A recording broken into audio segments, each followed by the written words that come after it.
The Lakers dodged a bullet not getting Kyrie Irving. What they just got instead is so much better. I know Kyrie is an all-star, but he's always unavailable, either injuries or suspensions. Remember LeBron tweeting, "Maybe it's me." Yeah, maybe it was you, who forced the Lakers to trade for Russell Westbrook in the first place. So they took the GM out of the front office. The Nets wanted both first-round picks, young players on a swap, and he would have done that?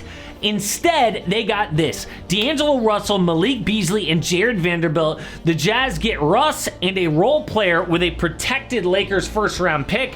The Wolves get Mike Conley and Nickeil Alexander plus seconds. This is close to the best trade LA could have made. Forget just Kyrie. They get 3 good role players because the Lakers have a formula: healthy LeBron, healthy AD, and depth. That's exactly what it took to win in the bubble. And all they had to give up was 1 protected first. Everyone thinks the Lakers will be bad. Now if they are, it's protected 1 through 4. They can compete now, and they still have cap space. But first, thank you to BetterHelp for sponsoring this video. BetterHelp is the world's largest therapy service, and it's 100% online. With BetterHelp, you can tap into a network of over 25,000 licensed and experienced therapists who can help you with a wide range of issues. To get started, you just answer a few questions about your needs and preferences in therapy. That way, BetterHelp can match you with the right therapist from their network. Then you can talk to your therapist however you feel comfortable. Text, chat, phone, video call. You can message your therapist at any time and schedule live sessions when it's convenient for you. But if your therapist is not the right fit for any reason, you can switch to a new therapist at no additional charge. I've used therapy throughout my life. It has helped me a lot. Sometimes even one of my local therapists is not the right fit, and I've had to search for the right person, but when I found that right person, it helped so much. But if you use BetterHelp, that is exactly what you should do. Keep searching, because when you find that perfect therapist for you, it is amazing. With BetterHelp, you get the same professionalism and quality that you would expect from an in-office therapy, but with a therapist who is custom picked for you, more scheduling flexibility, and at an affordable price. So get 10% off your first month at betterhelp.com/amhoops. That's BetterHelp, HELP.com/amhoops. Also, I have the link down below in the description. After this year, they can wipe everybody off the books. D'Lo is a free agent. Malik Beasley is a team option. Vanderbilt is non-guaranteed. They still have that $34 million in potential cap space to get, yes, a Kyrie if they want, or potentially a James Harden if things don't go well in Philly, or even a Draymond Green. I've talked a lot about D'Lo's mistakes, but he has been really good recently. Since Christmas, dude is shooting the lights out from 3, almost perfect from the free throw line, with 20 points and 6 dimes a game. A lot of his motivation was the trade talk. He has been just thrown away at every stop, and it sounds like he's sick of it. First the Lakers, then the Nets, then the Warriors, now Minnesota. He got so mad, D'Lo said, "You either take advantage of me and my ability, or F up the opportunity." Simple as that. I feel like I'm better than a lot of shooting guards, and I'm better than a lot of point guards. That is a bad quote, but there is something really weird about his good stats. A lot of D'Lo's improvement has come off the ball because he's letting Anthony Edwards run the show, which is a great idea for Minnesota. It has worked great both for Ant and for D'Lo, but LA wants a point guard. Now the good news is LeBron handles the ball a ton as well, so I do think this new D'Lo will fit in perfect. The actual issue with D'Lo is the playoffs. He was so bad last year, the coach benched him late in the 4th quarter. The Lakers are dead last in 3-pointers this year, which D'Lo helps with, but so does Malik Beasley. He's a career 42% from 3. This year he's down a bit, but he is still better than anyone LA had on the roster. Jared Vanderbilt is helping the front court, which they need to pair now with Rui Hachimura and AD.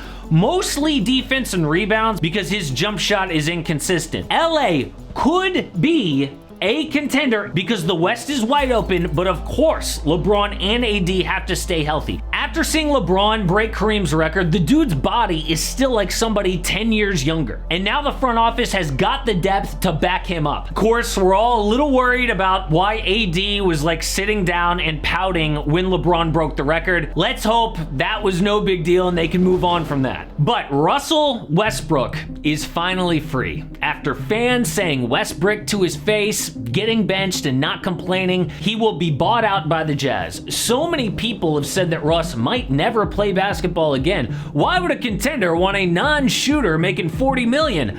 Well, how about for $2 million? Who wants Russ off their bench? His next team, I think, really needs shooting, because you can't have more than one non-shooter like Russ. Elite defense to make up for Russ, and a strong coach/leader to convince Russ to both come off the bench and play smart ball. So I expect the following teams to be interested: the Clippers, the Celtics, the Suns, and the Sixers, although he couldn't play at the same time as Joel Embiid. All those teams are top 10 in three-point percentage and top 10 in defense. I like all their head coaches to have a good relationship with Russ, which means Russ still has a hope to win an NBA championship. I think his best fit, honestly, is the Suns. He can play behind CP3 and be insurance in case CP3 gets injured.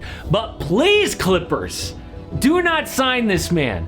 They have to move on from John Wall, I get it, but Russ could ruin their chances. I could just see Kawhi and PG open in a big game, and Russ makes a dumb play that loses. But the Clippers are the #1 team to get him. Paul George supported Russ through his toughest times.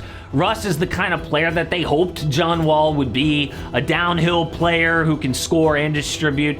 I'm just scared of what he is in the postseason, because ever since the Lakers beat Russ on the Rockets in the bubble, he hadn't been the same. But let's make it clear with Russ in LA, he was the scapegoat for them being bad. He willingly went to the bench, and they are still third from bottom in the West. Their problem was trading championship players to begin with, like Kyle Kuzma and Kentavious Caldwell-Pope, letting Caruso walk. Russ took up so much money that he had to be better than all those players combined. He can't do that. There's 3 dudes in the league who can do that. Now he gets to play on another team with realistic expectations.